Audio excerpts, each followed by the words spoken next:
हरे भरे जंगल में, जहाँ पंछियों की चहचहाहट और पत्तों की सरसराहट गूंजती रहती थी, वहाँ एक छोटा गिलहरी रहता था जिसका नाम सैंडी था। सैंडी अपने अथाह ऊर्जा और मित्रतापूर्ण स्वभाव के लिए जंगल भर में मशहूर था।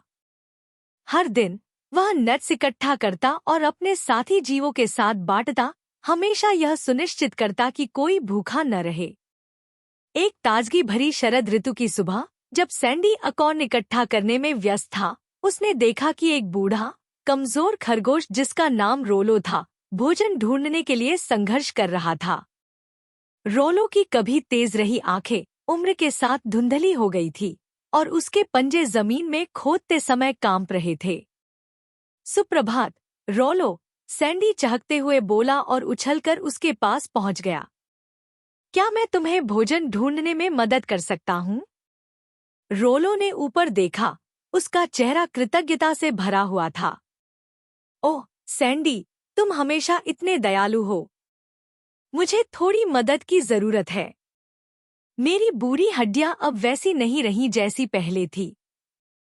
बिना किसी हिचकिचाहट के सैंडी ने रोलो को कुछ अकॉर्न दे दिए जो उसने इकट्ठा किए थे। लो, इन्हें ले लो, मेरे पास बहुत है। रोलो की आंखें राहत से चमक उठीं जब उसने अकॉर्न को स्वीकार किया। धन्यवाद सैंडी, तुम सच्चे दोस्त हो। जैसे जैसे दिन छोटे होते गए और हवा ठंडी होती गई, जंगल के जानवर कठोर सर्दी की तैयारी करने लगे। सैंडी हमेशा की तरह भोर से लेकर रात तक नट्स इकट्ठा करने और उन्हें अपने आरामदायक पेड़ के खोखल में स्टोर करने में व्यस्त था। अपनी खुद की तैयारियों के बावजूद वह हमेशा जरूरतमंदों के साथ अपने संग्रह को साझा करता रहा। एक ठंडी शाम को, जब सैंडी अपने गर्म घोंसले में घुसने ही वाला था, उसने बाहर से एक हल्की सरसराहट सुनी। झांकते हुए उसने देखा कि चूहों का एक परिवार कांपते हुए, ठंड से कांपते हुए एक साथ हड्डी हो रहे थे। क्या हुआ? सैंडी ने चिंता भरे स्वर में पूछा। हमारा घर तूफान में नष्ट हो गया, माँ चूहिया ने टूटती आवाज में कहा। हमारे पास जाने के लिए कोई जगह नहीं है और खाने के लिए कुछ भी नहीं है। सैंडी का दिल चूहों के लिए पिघल गया। बिना किसी दूसरे विचार के उसने उन्हें अपने पेड़ के खोखल में बुला लिया। आओ, आओ, यहाँ सबके लिए पर्याप्त जगह है। चूहे आभारी होकर गर्म खोखल में दौड़ गए, उनकी आंखें राहत से चमक रही थी। सैंडी ने अपना भोजन साझा किया और चूहों के लिए आराम करने की जगह बनाई।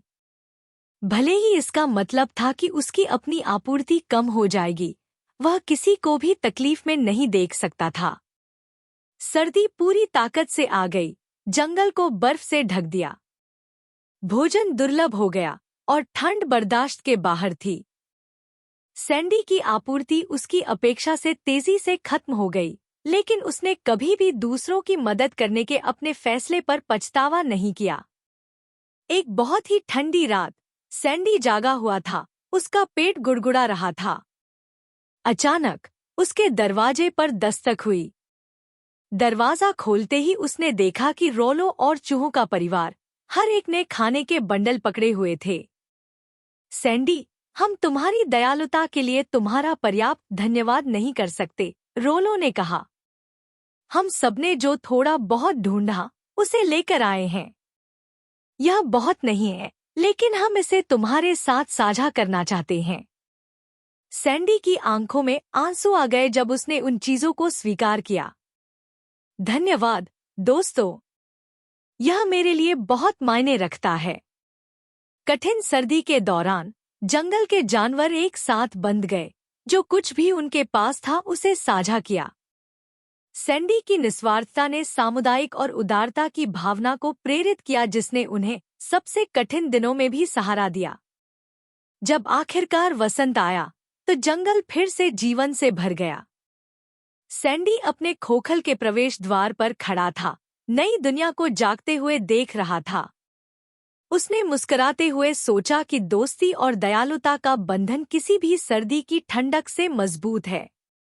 और इस तरह निस्वार्थ गिलहरी ने जंगल को सिखाया कि सच्ची संपत्ति वस्तुओं की प्रचुरता में नहीं, बल्कि एक दयालु दिल की समृद्धि में होती है।